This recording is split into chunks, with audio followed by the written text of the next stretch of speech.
Darko ima 10 godina i nema užinu za vreme odmora. Njegovi nemaju posla, on ima 30 kila s knjigama. Knjige su sad van ranca, prljave u blatu i barama, jer pošto nema džeparca, Darka tuku dečaci s kajlama. Bezdušni grohot, dok vazdušnim džonom obojica gaze ga. Neke cure dobacuju kikot, on se tiho grči izranjavan. Žali što nije ko Ćale što prebija svakoga po kafanama, što je slab i mora da ćuti jer muško ne sme da bude njanjavac. Tog dana ga je spasao jedan debeli pegavi klinja, malo stariji, verovatno iz srednje što je tu pored bila. Razjurio ona dva klinca, stao na njegovu stranu i to je jedini put kad je neko bio dobar prema Darku. Darko ima 17, napucan je iz visa, zovu ga Pegla. Ima trešu, ima najke, ramena široka ko regal. Ima bez svesti oči općinske, jednako nekad. I zna da bije za ćirilicu, ali piše spojeno ne znam.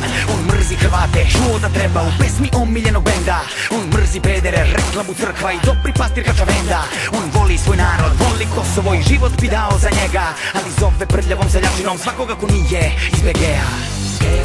Pegla je spreman na sve da uđe u tim, da ga shvate ozbiljno baš svi, da i on bude jedan od njih, jer ne želi da gleda kako tone mu zemlja i da na to bude jebeno tih. Iskrivit će od batina svako ko je kriv, ali morat će da dokaže koliko je odan. U rancu ima baklju, zastavu, dva noža, u parku je noć, u noći je parka, u parki je tip, liči na pederaša. Ako ga olomi, bit će kurijana, primit će ga u ekipu huligana. Vidi na šta liči, sigurno je fegec, ma jebo tu čuvalje nož u bubreg. Hajmo Pegla, to, ubodi ga, evo pada, sad zaskoči ga. Ubodi opet, ubodi pedera, za crkvu, za Boga.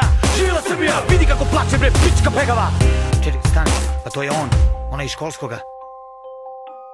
Pegli drhti usna, drhti ruka, dok momak hrklja te oči. Sva ta pitanja u njima, taj užas. Pegla ne može da gleda, Pegla muči se da diše. Pegla napipava rukom kamen i smrska u lice. Gdje je sad Bog, Pegla?